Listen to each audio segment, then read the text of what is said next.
within the walls of the classrooms, but to step beyond them, encounter new perspectives, and continually extend our horizons. It aims to take knowledge beyond textbooks and classrooms by bringing together distinguished leaders from diverse fields who are living testaments to the power of discovery and transformation.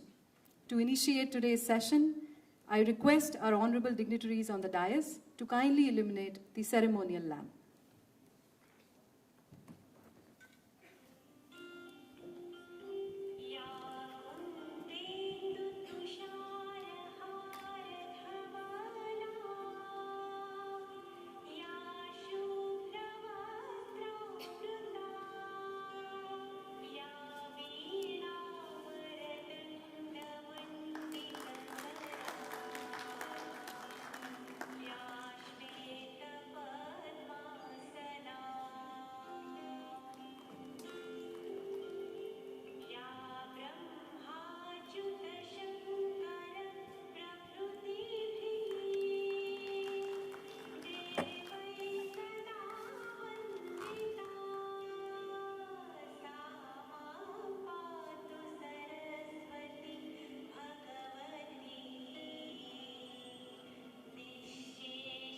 Thank you, everyone. Thank you, everyone. We would now like to extend a warm welcome to our distinguished speaker for the day, a highly decorated veteran of the Indian Navy and a leader of extraordinary distinction, Vice Admiral Deepak Kapoor. Thank you, sir, for your very kind presence with us today. We are deeply honored.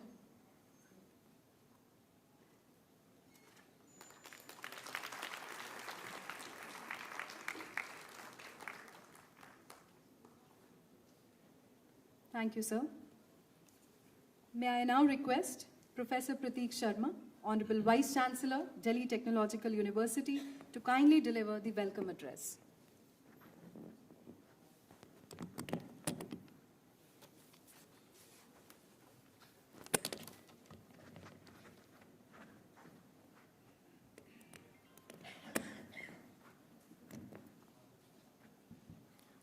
Thank you, Dr. Yashna.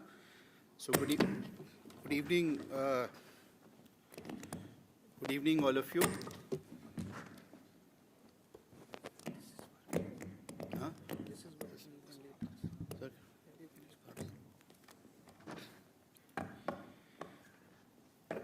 So my job already has been done by Dr. Yashna to explain exactly the purpose of these lectures. So first of all, on behalf of the entire D2 fraternity, I welcome Admiral Kapoor here.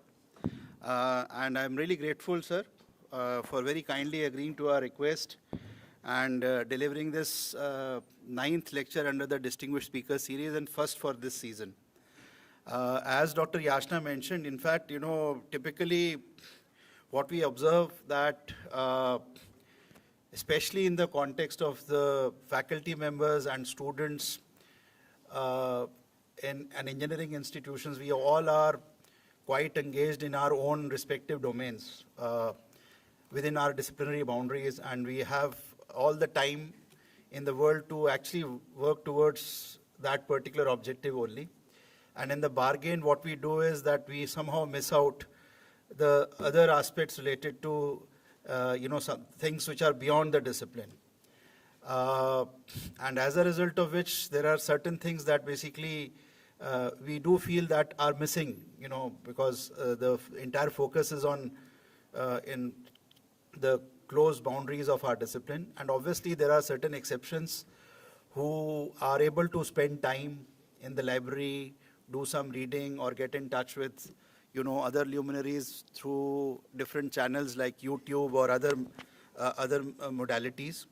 And obviously, the purpose here is not to invite people or luminaries specifically from the domain expertise that already exists. For that, we have different channels with different modalities within the department lecture series that we have. People who have distinguished themselves in their own domains of the disciplinary boundaries. So for that, we have altogether a different format or modality. The very purpose of the Distinguished Speaker Series, as my colleague Dr. Yashna mentioned, was this, that we invite people who have really distinguished themselves in their respective domain and provide that perspective to our faculty members and students, and through which it's a altogether opening of a new world through the lens of the speaker who is coming and speaking. So that is, in fact, I'm just repeating what quite clearly my colleague Dr. Yashna mentioned. So I again thank you on behalf of all my colleagues and students, and all of us are waiting to hear your lecture. Thank you so very much.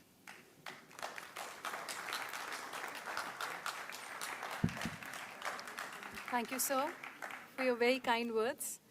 It is both a privilege and a matter of great honor for me to introduce you to the distinguished speaker for the day, Vice Admiral Deepak Kapoor, AVSM, whose life and career embody the highest traditions of service, leadership, strategic vision, and commitment to the nation. An alumnus of the prestigious National Defense Academy, he was commissioned into the Indian Navy in 1986. Over a distinguished career spanning nearly 4 decades, he has served the nation in a remarkable range of challenging and responsible appointments, bringing to each one of them exceptional professionalism. A graduate of the Defense Services Staff College, with advanced academic training in public administration, defense, and strategic studies, his professional journey has traversed the complex domains of logistics, procurement, supply chain management, and material readiness, areas that are indispensable to the strength, preparedness, and operational effectiveness of any fighting force. He has served on board several frontline ships as an executive officer and as a logistics officer, and has held a number of important staff and leadership appointments. Among these are his tenure as an instructor at INS Hamla, the Logistics Training Institution of the Indian Navy, as commanding officer of the establishment, as well as appointments with the Eastern Naval Command, with the Chief of the Naval Staff and the Material Organization. He has served as the Chief Staff Officer, Eastern Naval Command at Visakhapatnam, and most recently as the Controller of Logistics in Indian Navy, a position in which he served till his retirement in 2025. His distinguished service has been recognized with the Vishisht Seva Medal, awarded for exceptional professional excellence and distinguished service. We are truly honored to have him with us today.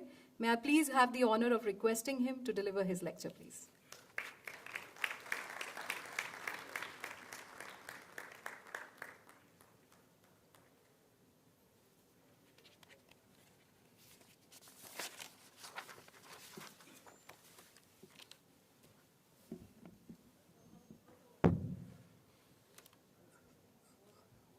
Professor Prateek Sharma, Honorable Vice Chancellor of the DTU, Commodore R.K. Rana, my senior colleague, Professor Indu, respected members of the faculty, and dear students of the DTU. I must at the outset confess that I have never been to a college, and this is my first exposure to a college auditorium. So in some ways, I'm more curious than you are as to what is it, how is the exchange going to be. So I look forward to that entirely through these 50-odd minutes that I have been given. I very warmly thank the Vice Chancellor and the university for having extended an invitation to me to speak on this topic of supply chain challenges of the Indian Navy. I must also highlight here that Indian Navy probably is the most technical of any other government organization that you may come across, other than the pure engineering-based institutions. Almost every officer today who gets into the Indian Navy has to have a technical degree in one form or the other. So we are closer to you than you may at the moment think. I'll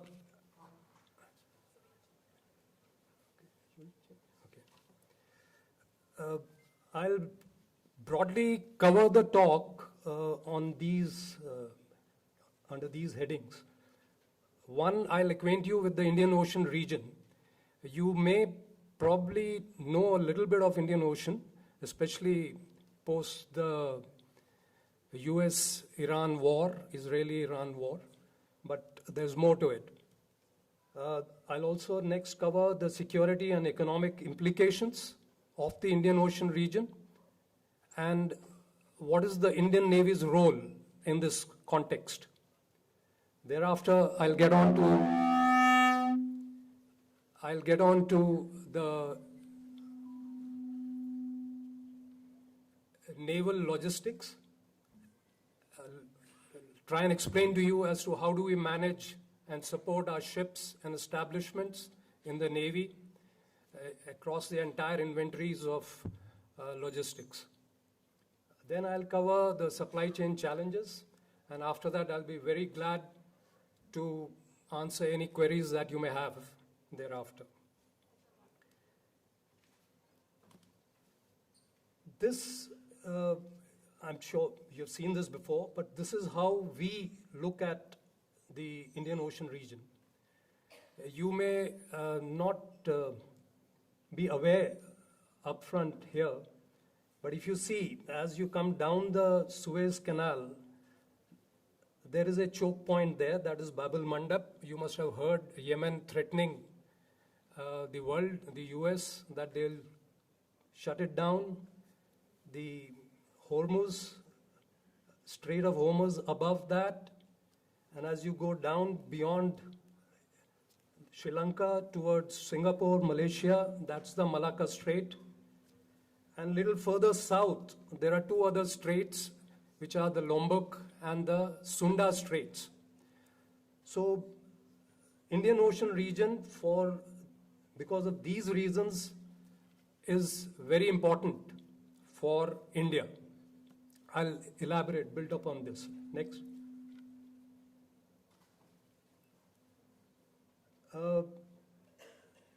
India has a coastline of about 7,516 kilometers. This includes the islands, that is the Andamans, and on the west coast, the Lakshadweep and Minicoy Islands groups. Next. There are more than 1,200 islands. I'm sure many of you would not have heard of this or would be aware of this. There are about 1,200 islands in the Indian Ocean, both Bay of Bengal and Arabian Sea. And there are about 12 major ports and 200 non-major ports in India. Next.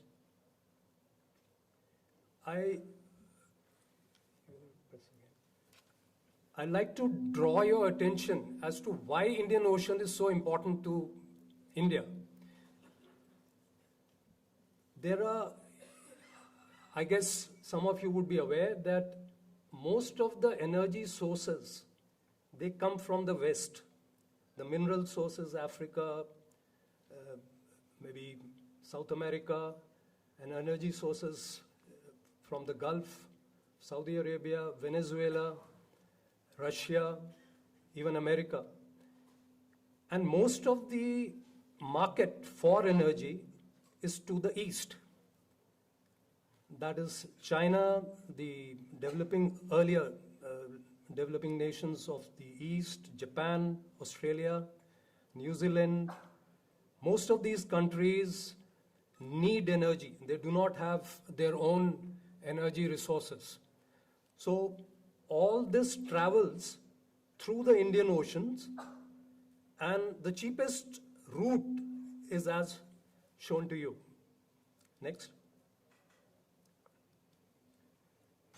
And as a counter to that, most of the manufacturing hubs, they are located on the eastern part of this particular map. And the markets, you know South Korea, Japan, China, these are the manufacturing hubs. And the finished products have to move back to the markets which are mostly in Europe, Americas, and the Western nations. So, in light of this, the Indian Ocean, becomes an imperative in any geopolitical consideration. Next. Next. So, annually, there are about 120,000 ships which move across the Indian Ocean region, and over 70,000 ships move every year through the Malacca Strait. The traffic is huge. Next. This is just to highlight the significance of the Indian Ocean region. There are about 50% of world's container shipments transit through the Indian Ocean region. 66% of the world's oil flows through the shipping across the Indian Ocean. China, as you must be aware, almost 90% of their energy requirement is sourced from the Gulf and from Venezuela and the South American countries. 33% of the world's bulk cargo also travels through these routes. Therefore, the international shipping lanes become very critical for all nations in the IOR rim and beyond. Hence, the Indian Ocean region is always under focus by almost every country of the globe today.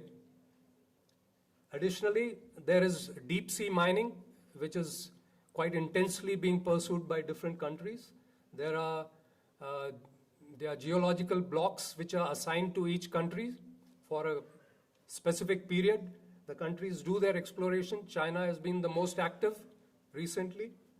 And there are a lot of geological minerals which are explored and found in this Indian Ocean region. Next. As far as India's maritime economy is concerned, you have almost 84% of countries' crude oil and 65% of LPG, which is imported, and it can be imported entirely by sea only. There are no pipelines. There was a talk of having a pipeline through Pakistan, Afghanistan. That has never borne fruit. And then there are more than 80% of India's exports, which are also done using shipping and which transit through the Indian Ocean region. So it's majorly impacts your economics as far as our country is concerned. Again, I'm not sure many of you are aware that almost $61 to $62 billion worth of petroleum products which are refined either in Gujarat, the Reliance, or the other refineries, they are exported to other countries by sea. You must be aware that the Russian oil that we are getting, that is coming at a cheaper cost, but then we refine it and then again it is exported to other countries. Therefore, dominance in IOR is very critical to safeguard India against maritime threats and to ensure that our trade continues unhindered and our energy sources are available throughout. Next. It is in this background that Indian Navy comes in, and we consider Indian Navy to be the net security provider in the Indian Ocean region. Next. So broadly, the Indian Navy has 4 roles which are categorized for the sake of understanding. First is the military role. Navy, like Army, Air Force, your primary role is to provide security, fight war if required, and ensure that the sovereignty of the country is retained. It is in that context your primary role becomes military. Then you have the diplomatic, the constabulary, and the benign roles, which we'll see a little later. You must be aware, you should be aware that the warships and the nations across the world, especially the superpowers, they try to influence events on land by taking control of the seas. The United States has been doing for decades. Most of the Second World War wars were fought at sea. The crucial impact on the Second World War happened at sea. Even in our context, while Navy is never into focus, usually it's the Army and the Air Force, but Navy plays a very important role. You must be hearing about United States imposing blockade on Iran. How is the blockade done? The blockade is done by ensuring that no trade happens or no trade from any other country moves into a country or moves out. And this is imposed by the navies of the interested nations. So for us, therefore, if we have to influence as to what Pakistan or China or anybody else, how will they negotiate with us in case of a contingency, the seas play a very important role. Next. Then, because of these issues, at any given time, there are more than 12 odd countries whose ships are on daily basis operating in Indian Ocean region. There are Indian Navy at Delhi and other command headquarters. You monitor the foreign presence in Indian Oceans on regular basis. And I can tell you that on any given day, there are at least 70 to 100 ships of different countries operating in our region. So it's of great significance for all global players that they have their presence in Indian Ocean. So it becomes equally incumbent on us to be able to respond to such presence. Amongst the military role is protection of our shippings. As we just mentioned, all trade happens through Indian Ocean. So you need to protect our shipping. The exclusive economic zone, I'll just touch upon it a little later. Offshore assets and the safeguarding the offshore assets and the coastal assets.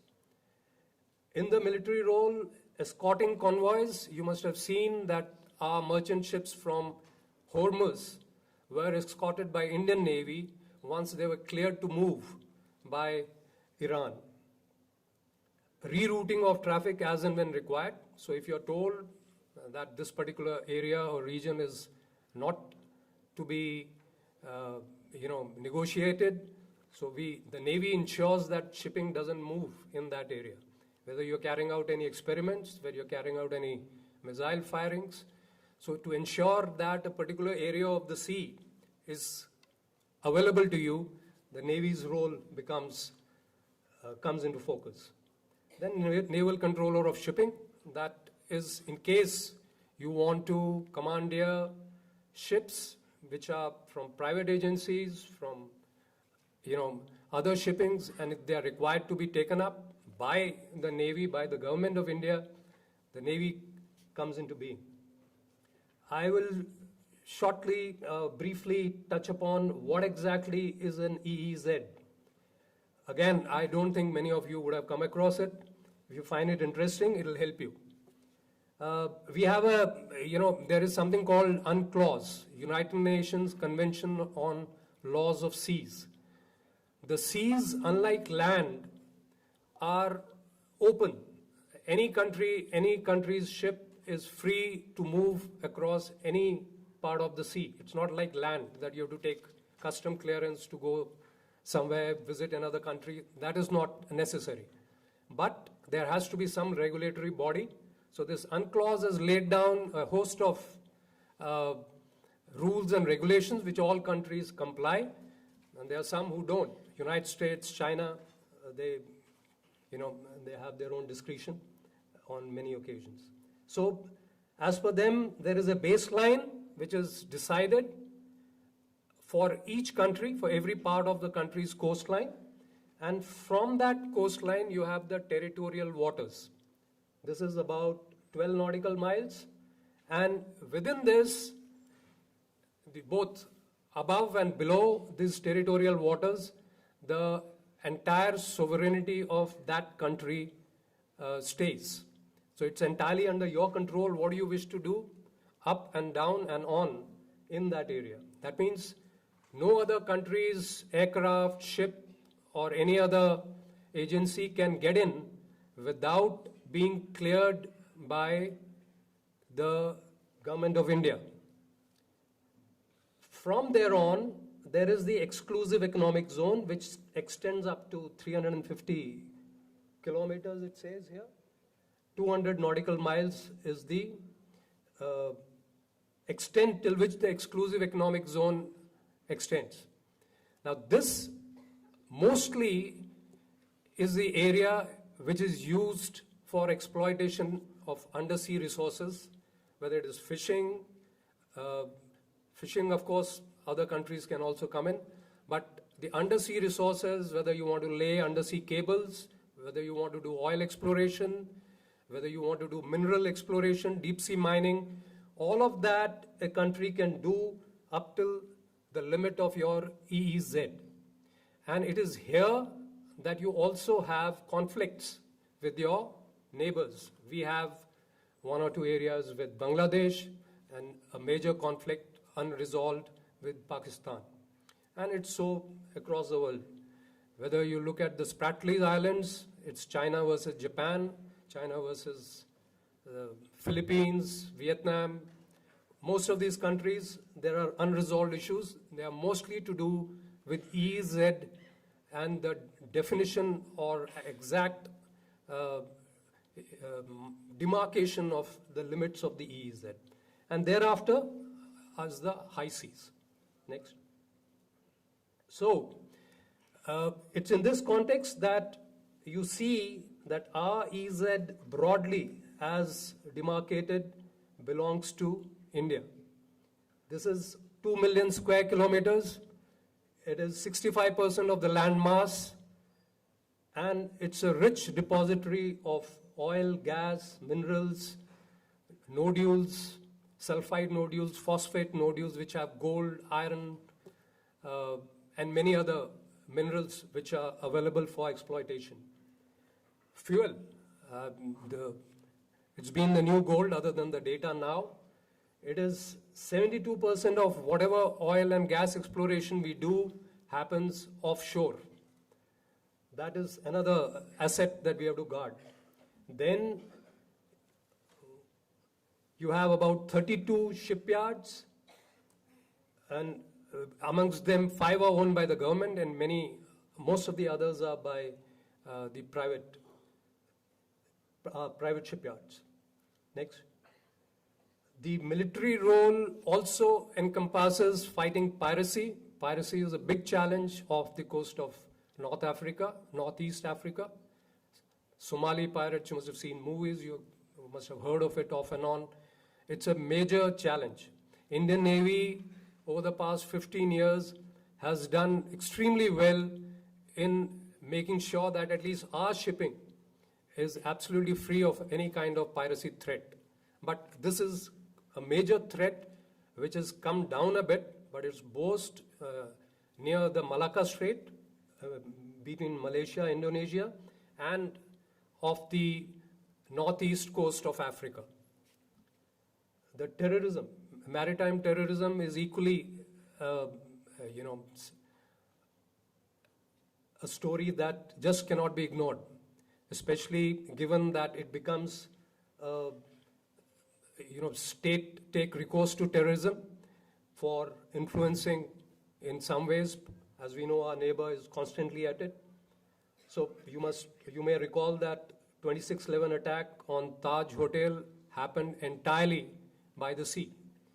And the more it's been evaluated, the more you are very clear that in fact, Navy was blamed on many counts as to why this happened. But you just have to see the coastline, and if you look at the combined capability of Indian Coast Guard, Indian Navy, there is absolutely no way that you can keep tab on every boat that enters into our waters. Ships, larger ships you can, aircrafts you can, but it's very difficult to manage or monitor every boat. There's a lot of work that's been done after this, so we are better off. Climate change is something which is, I'm sure you are being taught, you are aware, and you know as to how foreboding this can be. There is going to be, the climatic cycles have definitely shifted. The major challenge is going to be the low-lying islands and the low-lying coastlines, which are going to be predicted to be inundated by water gradually if we do not address this problem. So, as a consequence of this, we feel that there are more number of cyclones, there are more earthquakes that are happening in certain parts of the world, and especially in IOR.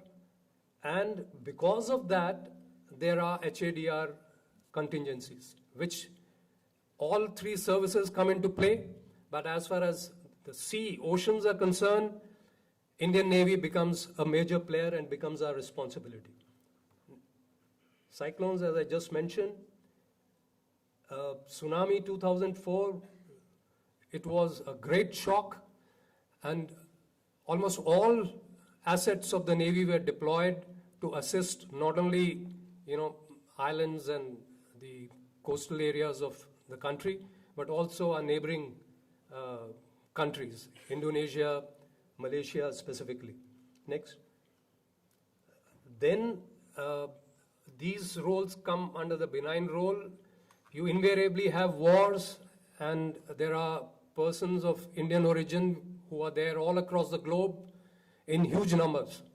Whether you see Yemen, you see Ukraine, it is Lebanon. Wherever there is a crisis, military crisis especially, the PIOs have to be evacuated. Navy becomes a key transportation mode because, one, you can respond early, you are allowed to go there, your people are better placed to manage such contingencies. Thereafter, here on, I'll move to, given this context, I guess you understand the degree of responsibility that the Indian Navy has. So another aspect of Indian Navy is that unlike the Air Force or the Army, Indian Navy operates in all three dimensions. You have underwater operations where submarines are deployed. You have, of course, the sea where ships of different kinds operate for war fighting. And you have the aviation wing of the Navy, which flies fighter aircrafts, helicopters, transport aircrafts. So Navy is peculiar in that sense that all three dimensions are, we operate in all three dimensions. In fact, at some point, one of the Chief of Naval Staffs had mentioned that the entire strength of the Indian Navy is less than the strength of the Delhi Police. So we are about, all put together, 60,000 odd officers and sailors, and another 38 odd thousand civilians. But we operate the submarines, the nuclear submarines, the aircrafts, and the ships. And all of them are technology driven. Then the second peculiarity or trait of the Navy is that you remain deployed for extended durations. There are ships which are sailing today for as much as 3 months. You leave the port, home port, and then you're away for about 3 months, 3 to 4 months. The American aircraft carrier, which has recently had a problem, they were away for as much as 300 days. It has serious impacts on the human resource which is there on board these ships. Next. Therefore, to sustain these ships, aircrafts for at such ranges and for such durations, logistics is extremely important. I'm not sure whether it's there in your social media groups. About 2 weeks back, USS Abraham Lincoln, they had serious fights, and at least I think 7 sailors on the aircraft carrier, United States aircraft carrier, were killed in fights amongst themselves. And one of the reasons indicated was that they had problems with the quality of food, the quality of hygiene, and other basic resources that are required to be provided on a ship. So the logistics is broadly operational. That is when the ships operate at sea, you're going out for war fighting or general patrol or exercises or training related sorties, for anything. So whenever the ships are deployed outside, we call it under the heading operations logistics. And the ships are supposed to fill up whatever their logistic requirement. I'll come to that shortly as to what is the range of inventory, range of items that are required to be given to a ship for its sustenance operation at sea. Because you must remember, I'm not sure how many of you have been to gone on board a ship for a tour or anything, but cruise liner or anything. But once you move out of the land, there is nothing else that you see. You will be alone on that. Alone means a group of people together for days together.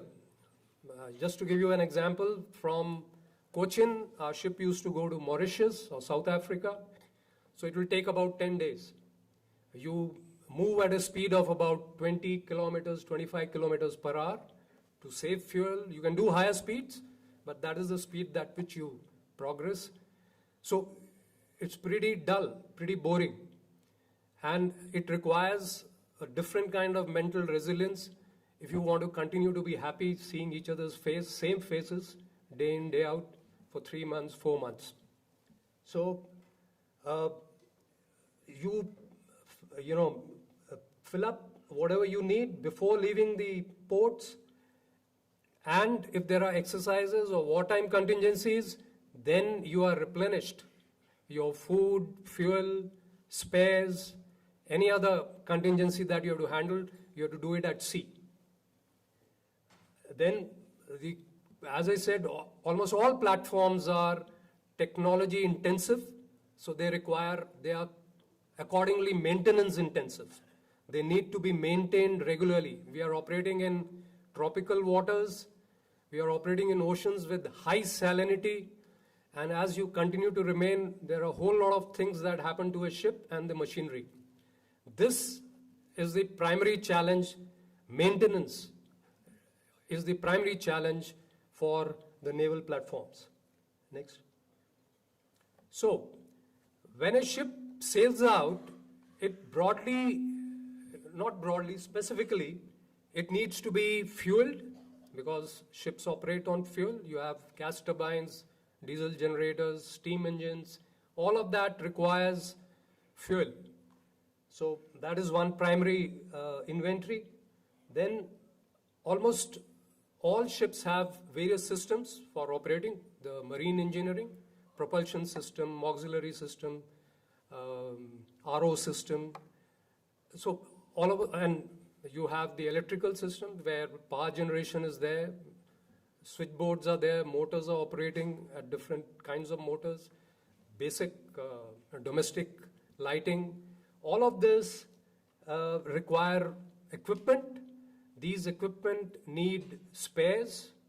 So those spares and required to be either carried on board, or if the defect is of a higher order, then it has to be transported. Then there are weapons. You have missiles, you have guns, you have torpedoes, you have mines, you have radars, you have communication systems. all of these require maintenance and spares. Weapon system, then you have armament stores. You must have seen that. Why has Mr. Trump cooled down on Iran? Because it's run short of missiles. It's run short of ammunition in general term. It does not have the ammunition to continue the war with the same intensity in which they would want to. Likewise, between Ukraine and Russia, they continue to fight for the last 3.5 years. No war happens like this. It happens in this manner essentially because your supply chains and the logistics are not in place. They are not adequate to meet. In Second World War, when America joined the Allies, they were constructing as many as 100 ships a year. It is from there that the America's economy took off. The American economy, as most of us would be aware, is entirely dependent on their defense exports and defense industry. So you have clothing, you have rations. Rations are extremely important at sea. They are important anywhere in war fighting. But on sea, it becomes even more relevant. Clothing, medical support, repair facilities, transportation, health services at sea, civil engineering, when you're operating from forward operating bases, you need civil engineering, and then there is third-party logistics, which comes in. Next. So we need to sustain at sea because for the duration to which a ship can operate at sea is entirely limited on 3 eventualities: fuel, ration, and its operational availability.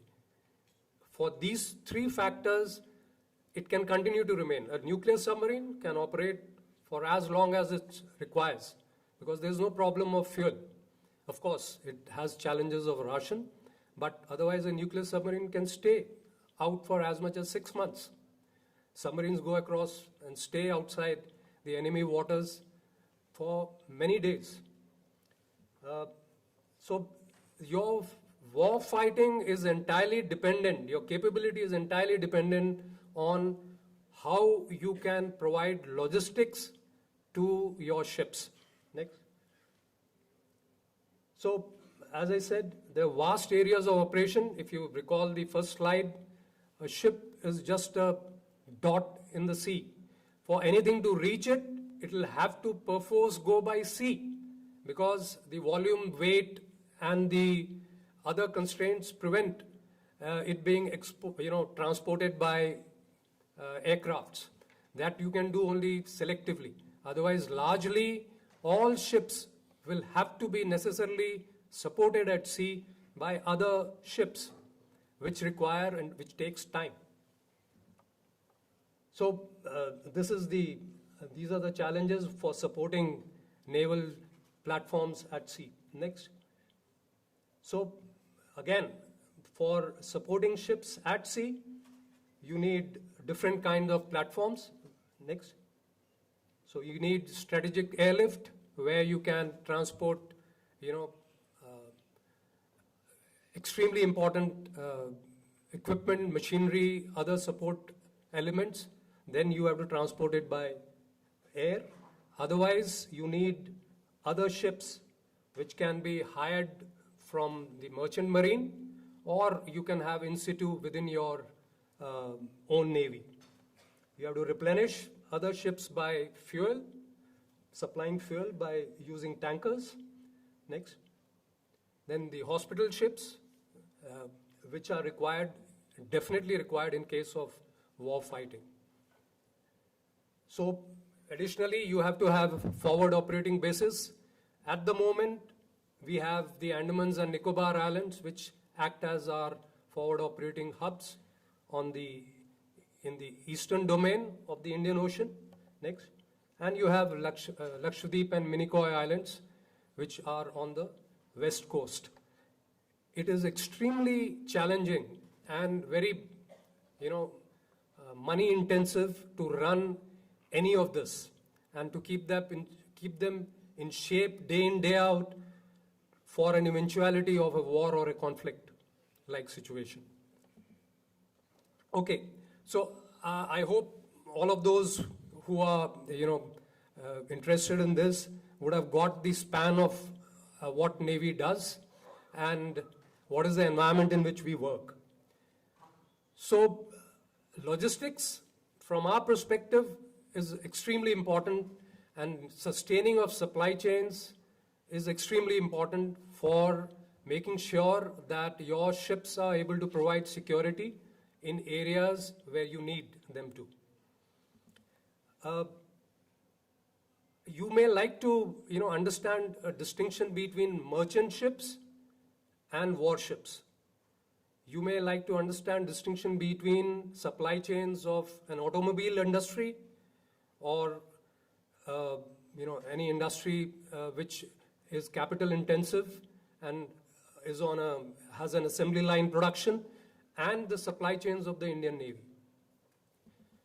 The warships have the number of equipment, the diverse variety of equipment, weapon systems which a warship has.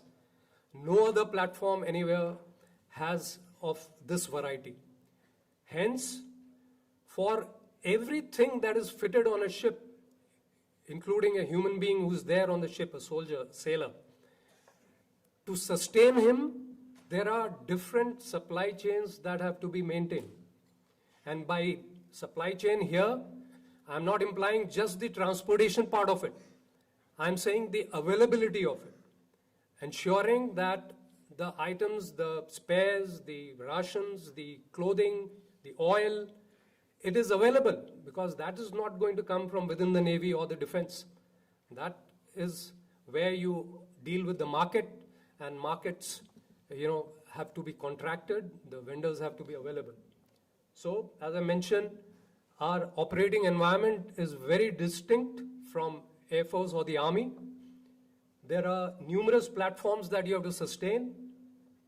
All of these platforms have multiple equipment, which modern war fighting entails. This is not the only challenge. While a ship may last for anything from 20 years to 40 years, that is their average life of ship, depending on the type and what's its role, the manufacturers, like we import from Israel, we import from US, you import from Germany, France, the various countries, Russia, we import a lot of our defense equipment from these nations. None of the OEMs, the equipment that they manufacture, would ensure or would promise to sustain that equipment beyond 10 years. 10 years is the average, 10 to 15 years is the average life any manufacturer lives with a particular equipment. So you have to plan the life cycle availability of an equipment, and what do you do for sustaining that equipment, maintaining that equipment after 15 years. This is a challenge which the engineers, both electrical and marine, encounter every day. And it comes down to the logistics, to ensuring that you sustain these supply chains beyond 15 years to 20 years to 30 years. There are other mechanics in it, but obsolescence is a major challenge. Quality control standards. While there would be many manufacturers, small-time MSMEs, SMEs, depending on the type of inventory, I must just share with you that naval ENSP, engineering and spare parts inventory, is about 9.5 lakhs. I don't know whether it's occurred to you that Mahindra's, the tractor which they manufacture, its entire inventory, nuts and bolts included, is 10,000. Now, when you're managing an inventory of just 10,000, you can apply all principles of management, logistics management, inventory management on this inventory. They actually do, because it's a profit-based thing and it's a definite equipment. It's a definite tractor is a definite vehicle. You can get deep into high end of management, Six Sigma and beyond, for sustaining this kind of supply chain for managing a tractor, a car, a bus. A bus has about a 1 lakh inventory, 1 lakh items. The difference is so stark that even we didn't realize till we started interacting with the outside industry. So you can employ just in time, Kaizen, you can employ, any other mechanism of inventory management in private industry for any type, even aviation, managing aircrafts, Boeing. There are only a handful of manufacturers of aircrafts across the world. Their complete inventory supply chain management concept is pretty cohesive across the world, because it's only these few OEMs who are manufacturing, and they manage the entire fleets across the globe. So they have their own hub and cycle models distributed. You can manage a defined inventory well, but it becomes extremely challenging to manage the equipment the way we get into our platforms. And this problem, I must share, is not just with us. It's with navies across the world. One of our teams had gone to United States. We studied their model. Although United States is no great example these days, but at the point in which when we went, it was. Their stated compliance of demands, which are generated by their, ships and aircrafts of the Navy, is about 75%. They say that we'll be able to meet 75% of your requirements quick time. Balance 25% we may not be. And this is when 90% of their industry is indigenized. They have indigenous defense industry. Despite that, they are not able to meet the requirement of their own ships and aircraft. Forget about what they export and sell. So the problem why our private industry is not able to get into this is because of the specifications that are required in ships, aircrafts. The military specifications which are required for operation or for fitting and equipment on board ships are extremely stringent. And they are stringent for a cause, for a reason. They're stringent because you operate in such environment. It's not like merchant ships. There is no space. You operate in very closed spaces. Equipment are fitted chock-a-block. And to design a ship in that manner, ab initio, requires certain kind of specifications. The nuclear submarines, it's not spoken about so much in India, but it's a great achievement by any standard that we have been able to manufacture, build our own submarines through our own effort. And it is as much an effort by Indian naval, engineers and technical personnel as it is for the initial support given by outsiders. Now almost 90% of a nuclear submarine is indigenous, which are going to come up now. So but the problem is the military specifications. Hence, you do not have many vendors who are capable of, investing that kind of time, energy, and money to come up, which automatically leads to vendor management and other issues. I mentioned multiple supply chains. So you have to take care of all the equipment that are fitted on ships, and you have to take care of oil, lubricant, gases.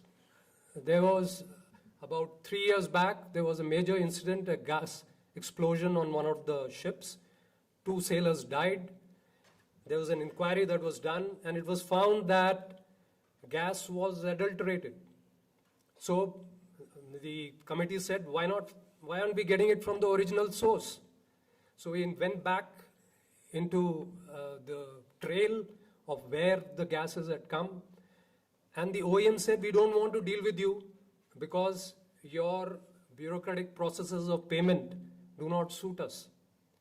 So they started giving gases to an intermediary, a trader, trader, in his own way, started adulterating it with some other gases, which led to a serious accident. Means one can go deep into just explaining this. But these are the challenges that you encounter on daily basis. Lubricants, adulteration. You are not able to get vendors who would, because there is this L1, I wouldn't say syndrome, it is necessary, public money, but that's a challenge. So rations, as I just mentioned, this US ship, where they did not have food for 2 days because they had been operating away from their base port. It should not have happened, but it happened, which led to a lot of fights amongst the sailors and death of sailors. We have known stories where food poisoning happened because of one meal on a ship which was traveling from Visakhapatnam to Bombay. It was not supposed to touch any port. Second day out, they had food poisoning. Entire ship's company was down for next 3 days. Because you're all eating from the same galley, from the same kitchen. And if something goes wrong, you have a problem. So while it is design issue, it is definitely, there is only so much that a ship can carry. Hence the supply chains for sustaining your war fighting has to be very, very, it has to be strong. Uniform. If I just get into the uniform challenges, you have the Marcos, that is the commandos in army terminology. You have high altitude warfare. You have deep sea diving. You have firefighting. You have engineers working in high temperatures in the engine compartments. So there are variety of uniforms and clothing that is required for different contingencies. Now, to ensure that you get good quality shoes, because if there is a fire, your shoe's sole can melt. I'm not sure many of you would have been to any of the naval ports, whether it is in Visakhapatnam, in Cochin, in Andamans. If you wear a polyester shirt and if you're walking on a jetty, you will feel exhausted at the end of walking, let's say, a kilometer. The heat and humidity is such that the type of clothing that you provide, it has to have a research of its own. And then the challenges of procuring them, and there are many. Likewise, aviation, very challenging. Medical, means the less I say, the more louder it should speak, because we all know what is going on, what the FDA is doing. They are bringing out the cooking standards, across the country, what's going on. It is extremely relevant to the ships. Medicals, you get fake suppliers and you have had it on board the ships. So constantly monitoring the quality and ensuring the correct vendor is supplying the correct item is a great challenge for us. I think I'll skip this. This is important, and after this I'll finish. I know I've exceeded my time. I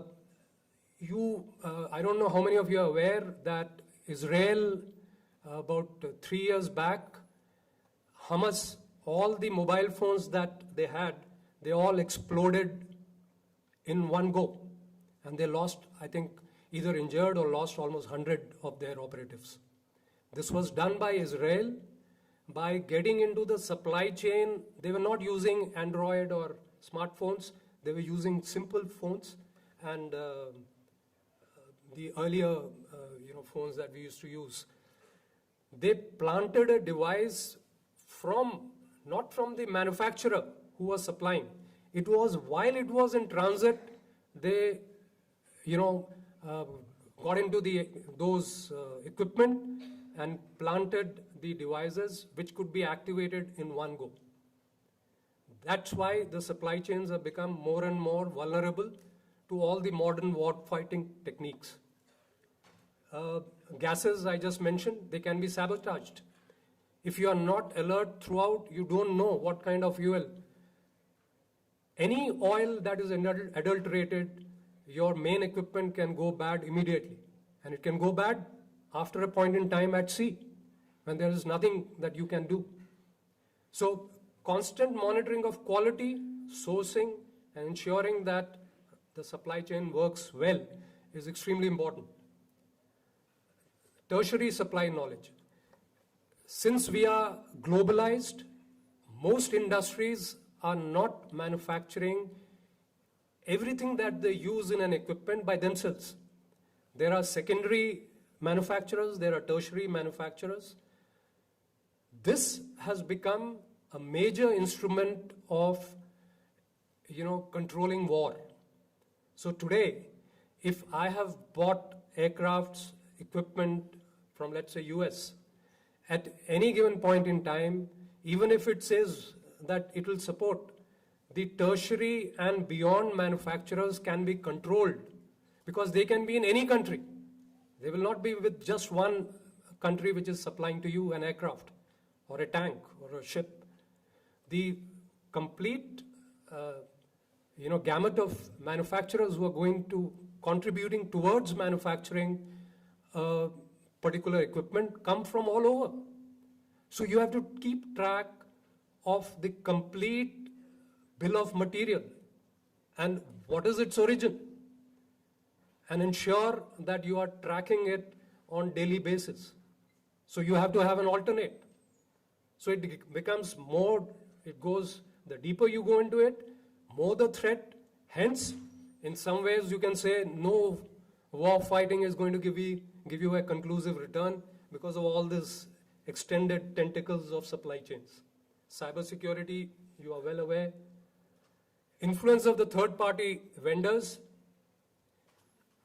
About 5 years back, 6 years back, it was brought out that America, Europe, they have started relying more and more on third-party vendors. That is, vendors, they have supplied an equipment and they will give you a guarantee that through the life of the equipment, they will manage it for you. They will supply the spares, they will maintain it whether you are at sea or wherever. Now, these vendors, because of the money involved, they have become so powerful that they have started influencing the postings, the employment, the selection of senior leadership of armed forces. So there is corruption which is inherent in it, and so you have to guard against it. So you have to employ it selectively. I'm sorry I've taken a little more time, but thank you very much for listening with whatever attention you could. I'll be very glad if there are any outlier questions or relevant questions to do with Indian Navy, the supply chain, or anything else. Yeah. So recently, we have listened about the Strait of Hormuz. There was mines that were deployed by Iran. So just some thinking and curiosity that I saw that the depth of the sea is 3.7 to 11 kilometers approximately. So how those mines are basically placed? Yeah, I'm not an operational man, but we did discuss this. So there are some flaws in this contingency. Mines are of different kind. They are floating mines, which... Inside water, those are floating? Yeah, they would be. Depth it has to be. But you're right, because it cannot happen because it is harmful for themselves.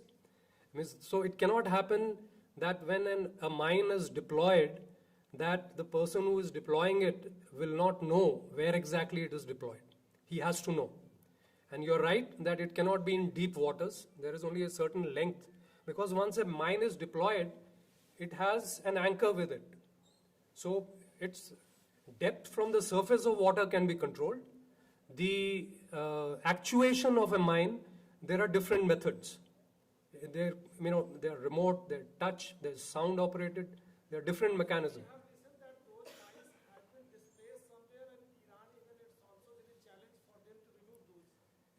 If they have not done it professionally, then this must be a challenge.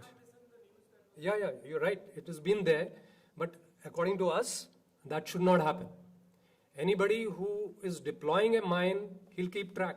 There's a lat long, you maintain that record, where exactly it is located. It can happen that some mines may not anchor correctly, they may float away. So that can be a challenge. But not that all mines which you have deployed, all of them are adrift. That should not happen.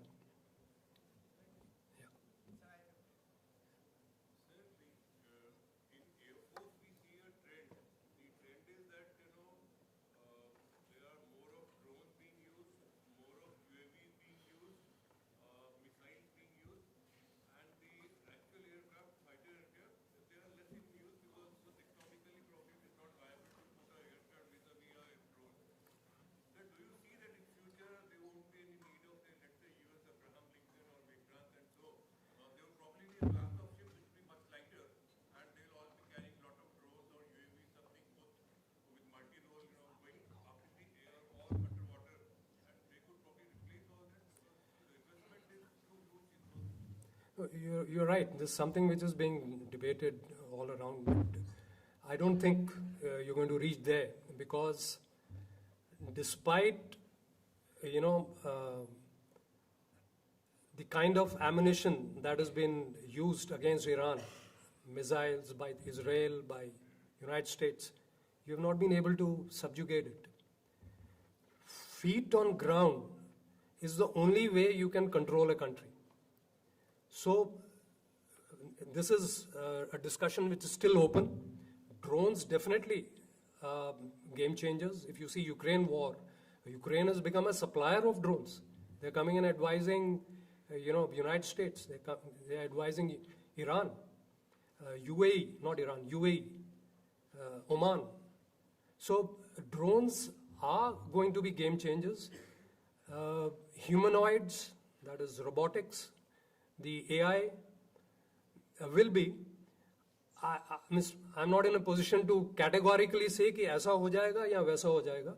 But at this moment, I can definitely say that that is not going to be the decisive factor in winning a war. It is going to be a decisive factor in attrition, definitely. All these are expensive. The Patriot missiles versus a drone attack. Any day, they are, it doesn't make sense to hit a Patriot missile. Americans were fighting their drones, UAVs, not drones, UAVs, by using Patriot missiles. The cost differential was so huge, is so huge, that is why they have to take a step back. So definitely this is, and every country, Indian armed forces are going big way into drones, UAVs, in all areas, logistics. Army 2 days back, they have given an order for UAV supplier drones for altitudes 12,000 and above. They're getting drones which will carry, logistics for them. So future is definitely there, but war fighting, I don't think you can have a conclusive answer, because then you won't go to war. If everybody arrives at same end state, then you're just sitting there. So that is, commonsensical answer that I can give you. Conclusively, even I'm not in a position to say this or that. Yeah. Good afternoon, sir. My name is Zaim. I'm from Biotech, BTech department. Thank you for coming. I heard and listened to you. अच्छे से. I started focusing on the AI and geopolitical when the genocide of Palestine and the Lebanon started. So I see that the Houthis, the role drone plays in the fight, in the war. We have seen in the Ukraine, as you said, in the America, or recently India-Pakistan war. So what I'm trying to say is how we as a Indian Navy preparing for the drone attacks, because we have seen in the Houthis and the Iran has forced Abraham Lincoln, such giants, warships to just stay away, right? Because the cost barrier becomes so large that they have to stay away. Yeah, so how we can prohibitive. Yeah, so that's how I'm trying to say. No, so you see, Ukraine war is just 3 years old. Drones, UAVs have been in operation not drones, UAVs have been in operation for very long. So we, as Indian Navy, Indian Armed Forces, we are more, as I said, we are operating in undersea, on water, and in the air. So we have been definitely in the forefront of evaluating this. To best of my knowledge, we are deeply involved in it, both in terms of innovation, and there are various schemes that were started in tandem with the DRDO and the universities, where you have created this, I think they call them incubation cells. So the incubation cells have been created where you are studying all of this. Simultaneously, there are, if nothing less than, around 1,000, 1,200 MSMEs, semi-SMEs who are into manufacturing drones, counter-drone operations. So there's a lot that is happening. Whether you have arrived at the final state, no, not yet. Because they want to make cheaper and cheaper drones, but that is not going to where it's going to stop, or that's not going to be the last statement. You're going to have countermeasures. So there's enough that is going on in countermeasures, which is going to reduce the cost of countermeasures. So it's something which is very aggressively being pursued by all three services, not just the Navy. So there's a lot happening underwater domain, where underwater drones are being discussed, underwater, there are unmanned vessels, not aerial vessels, so they are there, which are being used, or which have been made, they have been tested out, but whether they'll come into the service regularly, immediately, that's one has to wait and see. So be quite certain that everybody is quite aware of this, and you are working with all the, major players. Good afternoon, sir. So my name is Anurag Verma. I am a defense aspirant. I have given my SSB 2 times. So my question is, USA and China, they have implemented theater commands. And so I want to ask, are they really efficient, and how long will it be when India implements them, and what are the logistical challenges they might face? I'm glad you are aware of it, that there are theater commands coming. Theater command is a concept which we have picked up. There are only 2 other countries which have this, United States and China. Yes, sir. I must tell you, the United States embarked on the concept of theater commands sometimes in 1957 or 52, after the Second World War. Yes, sir. 52. They actually implemented it in 1974. So it took them 22 years, Yes, sir. despite having head start on everybody else. China, they conceptualized theater commands in 2002. They actually implemented it about 5 years back. We have announced requirement of that we'll go ahead with theater commands in 2020. There were a lot of studies that were going on even before that, for the last 40 years, the higher defense organizations and how we should operate in unified commands and all. So the Andamans is a unified command. Yes, The sir. Port Blair, Andamans and Nicobar is a unified command. All 3 services are under one leadership. So that experiment has been there, and we have learned from it. There are a lot of discussions which have gone on over the last 3 years. Essentially, I think because there are valid reasons which the Air Force has. Army and Navy are largely all right with this. Air Force has its objections. But we are certain, because the Prime Minister had given very clear directives that this has to be implemented. Now it has been left to us. So I think in another year, 2 years, it should happen. Thank you, sir. I also had one more question. As we have seen, Indian civilians, they have a kind of a chalta hai attitude. So after the Indianization, has it affected the operations of the defense forces in any way? No. Sir, before you answer, I would like to add a small question as well. We have seen how recently what happened in the Pakistan-India war. Sir, prime time पे चल रहा है, घुस गई कराची में Indian army, और Indian army यहाँ पे वो टैक्टिकली वहाँ पे उनको जवाब दे रही है. तो मतलब न्यूज़ पे अलग कुछ चल रहा है, रियल में कुछ चल रहा है, अगेन इंडियनाइजेशन ऑफ चलता है value to all of this? Yeah, so we can have a discussion over a cup of tea as to how should we, because it's a very long topic. We I would all love have to- I would debated. love to. But yeah, that's the truth. The narrative control, you can speak to me on the phone or whichever, I'll be able to tell you. But that's, as you're saying, that's a weak area which we can discuss, yeah. You were talking about? So like Indianization has been Yeah. happening in a rapid pace in Navy. Yeah, chalta hai, nahi chalta hai. Not in armed forces. I can tell you with absolute certainty कि चलता है नहीं चलता है because people will die. Yes, sir. You cannot be. See, I want to take some more time. Is all right? Here.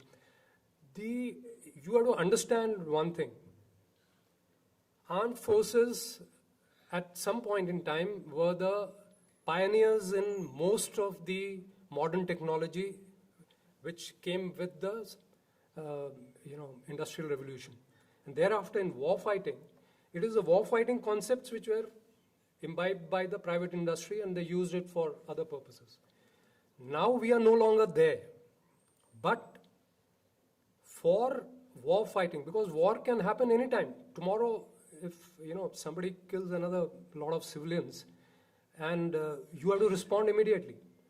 So I just want to give you, this for everybody, that armed forces, the basic concept is that you have to be at a certain level of readiness every time, every day.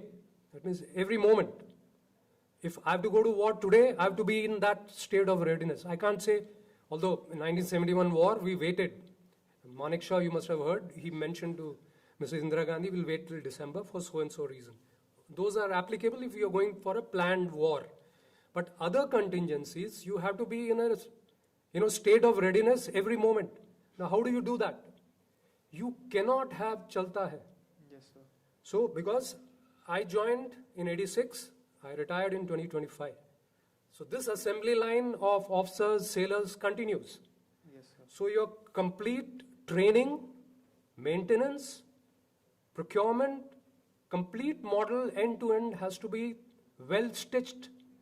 It cannot happen that I won't go to war as an admiral, somebody else will go. So your complete system has to be delivering at every point for everybody who is going to participate in the war to perform optimally. So chalta hai, nahi chalega. Yes, sir. Definitely in armed forces, you see, means we were discussing, you come to any of the campuses of Army, Navy, Air Force. We are getting the same money which the government gives to any other institution. But every pie is well spent. It is spent because a sailor who is from Haryana, he with his family is going to stay in Andamans, he has to be educated, he has to be incentivized to continue to serve on a ship.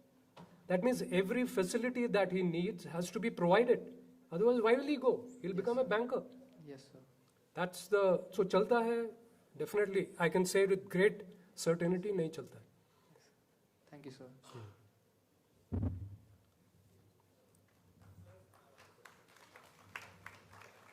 Yeah.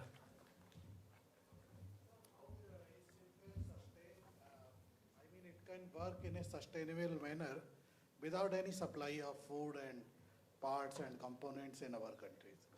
No, I didn't get it. How a ship can sustain outside without any supply? How much time it can sustain?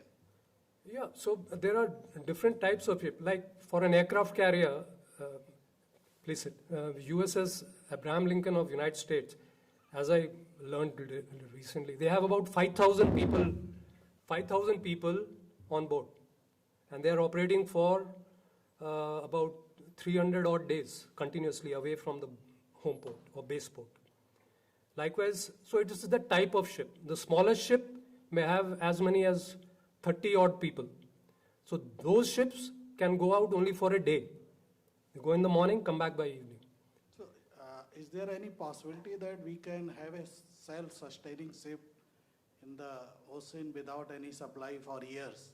Means they are getting food from ship itself and making the ship in such a way that we don't need any external aid from outside for a long time.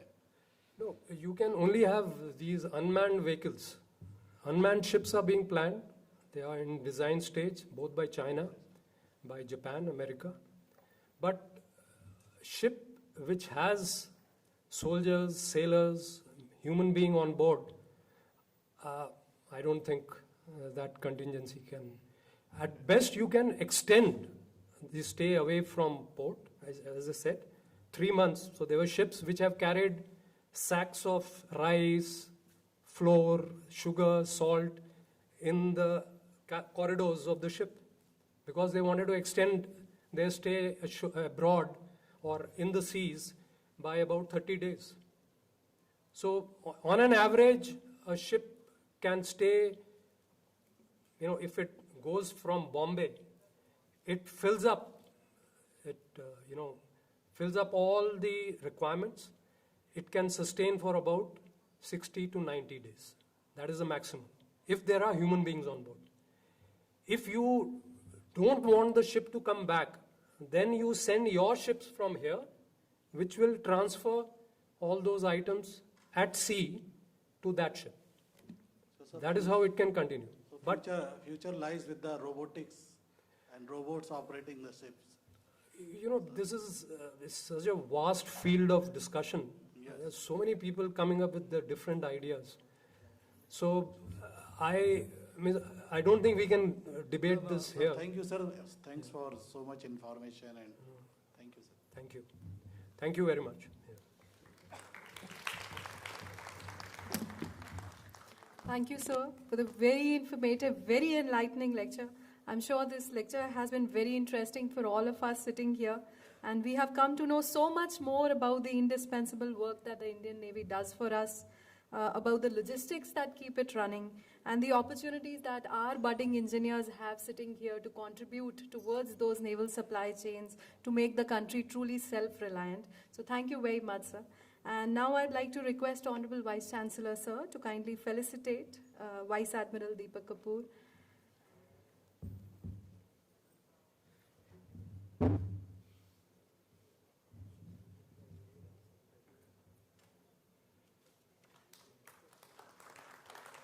On behalf of the university, we express our deepest gratitude, sir.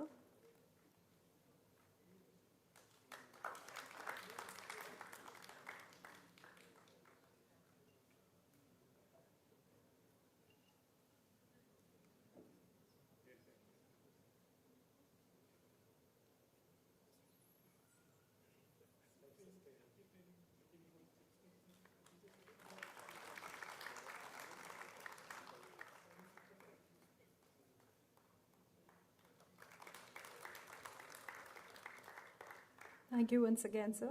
May I also request Honorable Vice Chancellor, sir, to felicitate Commodore R.K. Rana for his presence with us today.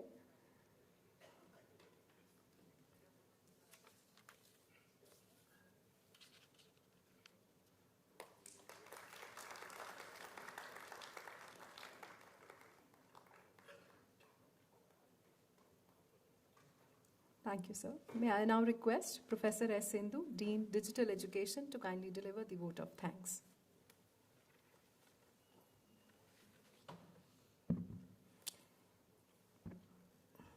Good evening to everyone present. It's my proud privilege to propose vote of thanks on this memorable occasion. On behalf of Delhi Technological University, I extend my heartfelt gratitude to our distinguished speaker, Vice Admiral Deepak Kapoor, for graciously accepting our invitation and taking time out of his busy schedule to be with us today. Sir, your presence and your valuable insights on leadership, strategic thinking, national service, and the maritime domain have been truly inspiring. We are deeply grateful for your wisdom and experience you have shared with us. Thank you, sir. Thank you so much. I would also like to express my sincere gratitude to our Honorable Vice Chancellor, Professor Pradeep Sharma, for his gracious presence, continued support, and encouragement in organizing such enriching and thought-provoking events. Sir, your support always plays a vital role in broadening the horizons of our academic community. Thank you, sir. Thank you so much.